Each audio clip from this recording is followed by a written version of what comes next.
వర్గాలు తండాలలో గూడలలో ఆదివాసీలు అడవి బిడ్డలు మైనారిటీలు మహిళలు మన అందరికీ తెలంగాణ తల్లి అంటే మన అమ్మ మన అక్క మన సోదరి మనం కల్లారా చూసిన మన అమ్మలు మన అక్కలు మన కుటుంబ పెద్దలు ఎవ్వరు కూడా వజ్ర వైదూర్యాలతోని కిరీటాలు పెట్టుకొని వడ్డానాలు పెట్టుకొని మనం ఎన్నడూ మన తెలంగాణ తల్లిని చూడలేదు అధ్యక్ష. కొంతమంది రాజులు రాచరిక పోకడులు ఉన్నవాళ్ళు గడిలలో ఉన్న పెత్తందారులు ఏమైనా కిరీటాలు పెట్టుకున్నారేమో భుజకీర్తులు పెట్టుకున్నారేమో నడుములకు వడ్డానాలు పెట్టుకున్నారేమో మాకు తెలియదు. కానీ మా అమ్మలు నడుము బిగించి కొంగు చాకలి ఐలమ్మలాగా పోరాటాలు చేసిన స్ఫూర్తి ఈ గడ్డ మీద ఉన్నది. చాకలి ఐలమ్మ స్ఫూర్తిగా తెలంగాణ తల్లి ఉంటుందని మేము అనుకున్నాం. తెలంగాణ తల్లి అంటే ధీశాలి పోరాట యోధురాలుగా ఉంటుంది. లేకపోతే దర్పం ఉట్టిపడే కళ్ళల్లో కాంతి ముఖంలో వర్చస్సు చూపులో ప్రేమ ఆప్యాయత ఒక తల్లి తన బిడ్డను ఎంత ఇష్టంగా ఎంత ప్రేమగా చూస్తుందో ఆ విధంగా తెలంగాణ తల్లి ఉంటుంది అని మేము ఆశించినాం, ఉండాలని మేము ఆశించినాం. కానీ రాచరిక పోకడలతో కిరీటాలు వజ్ర వైదూర్యాలతో తెలంగాణ తల్లిని మనకు రుద్దాలనే ప్రయత్నం చేసిండ్రు. అందుకే కవులు కళాకారులకు నిలయమైన ఈ తెలంగాణ రాష్ట్రంలో కవుల కళాకారుల నుంచి సూచన తీసుకొని మన అమ్మలాగా మన తెలంగాణ తల్లి ఉండాలి, ఆ తెలంగాణ దర్పం ఉట్టిపడే విధంగా తెలంగాణ తల్లి ఉండాలని మంత్రివర్గం నిర్ణయం తీసుకుంటే కనీసం తెలంగాణ తల్లి విషయంలోనైనా రాజకీయ విభేదాలను ఆలోచనలను పక్కన పెట్టి ప్రతిపక్షం కలిసి వస్తుందేమో అని మేము చూసినాం అధ్యక్ష.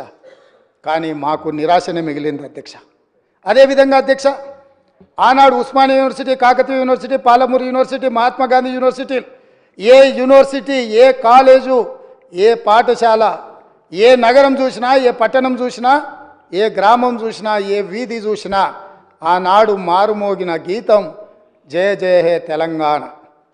ఈ గానం అందశ్రీ అనే ఒక కవి తెలంగాణ ప్రజలకు అందించి గుండెల నిండా ఊపిరి పీల్చుకొని లక్షలాది మంది తెలంగాణ ఉద్యమకారులు నిరుద్యోగ యువకులు విద్యార్థులు తెలంగాణ ఉద్యమంలో ముందు భాగాన నిలబడి పోరాటం చేసి ఆనాటి పాలకుల యొక్క దాష్టికానికి నేల కొరిగినా కూడా జయ జయ హే తెలంగాణ నినాదంతో ఈ తెలంగాణ రాష్ట్రాన్ని సాధించినరు. ఈ రాష్ట్రాన్ని సాధించిన జయ జయ హే తెలంగాణ గీతం ఈ తెలంగాణ రాష్ట్రీయ గీతంగా మారుతుంది అని చెప్పి 4 కోట్ల తెలంగాణ ప్రజలు భావించిండ్రు, ఆశించిండ్రు, ఆకాంక్షించిండ్రు. కానీ ఈ గొప్పతనం ఒక దళిత బిడ్డకు, ఈ గొప్పతనం ఆనాడు ఉద్యమాన్ని ఉవ్వెత్తున ముందుకు నడిపించిన ఒక ఉద్యమకారుడికి ఇవ్వకూడదన్న ఆలోచనతో కుట్రతో నాటి పాలకులు జయ జయ తెలంగాణ గానాన్ని గీతాన్ని తెలంగాణలో వినిపించకుండా నిషేధించినంత పనిచేసిండ్రు అధ్యక్ష. అందుకే ఈరోజు ఆ ఉద్యమ స్ఫూర్తితో ఉద్యమాలను గౌరవించే పార్టీగా ప్రజల పోరాటాలను గుర్తించి ప్రజల యొక్క ఆకాంక్షలను మన్నించి ప్రజల యొక్క ఆలోచనలకే అనుకూలంగా పరిపాలన అందించిన పార్టీగా జయ హే జయ హే తెలంగాణ గీతాన్ని రాష్ట్రీయ గీతంగా ఆమోదించినాం. కనీసం దాన్నైనా కనీసం ఆనాడు ఉద్యమం ఆనాడు రాష్ట్ర సాధనలో గత 9.5 సంవత్సరాలు వాళ్ళు అనుభవించిన అధికారానికి పునాదులు వేసిన ఈ గీతాన్ని రాష్ట్రీయ గీతంగా మేము ఆమోదిస్తే అభినందిస్తారేమో, అభినందించకపోయినా ఆహ్వానిస్తారేమో అని చెప్పి 4 కోట్ల తెలంగాణ ప్రజలు ఎదురు చూస్తే నిరాశనే మిగిలింది అధ్యక్ష.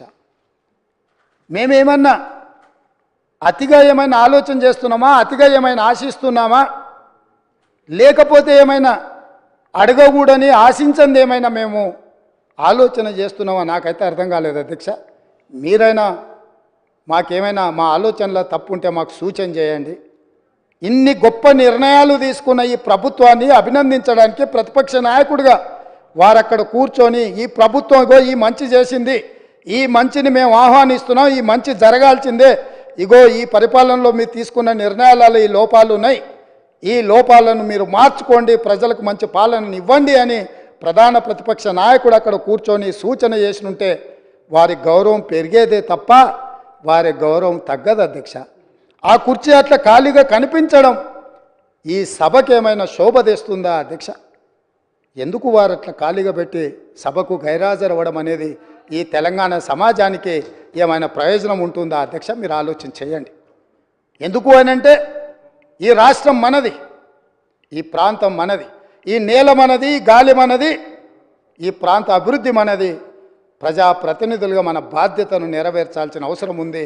ఒకవేళ ప్రతిపక్షం దారి తప్పితే గుర్తు చేయాల్సిన బాధ్యత సభాపక్ష నాయకుడిగా నా మీద ఉన్నదన్న ఆలోచనతోటి వారికి సూచన చేస్తున్న అధ్యక్ష. ఆ పైన వారి ఇష్టం. అదేవిధంగా అధ్యక్ష, పదే పదే ఈ ప్రభుత్వం వచ్చిందో రాలేదో దివాలా తీసింది, ఈ ప్రభుత్వం దగ్గర చెల్లిగవ్వలేదు, ఈ ప్రభుత్వం ఎట్లా నడుపుతారు, ఆ పథకం ఎట్లా చేస్తారు, ఈ పథకం ఎట్లా అమలు చేస్తారు, మీ దగ్గర నగదేడు ఉంది, వాళ్ళ ఆలోచన ఎట్లుందంటే అట్లా జరిగితే బాగుండు, వీళ్ళు దివాలా తీస్తే బాగుండు, ప్రజలకు ఏం అందకపోతే బాగుండు,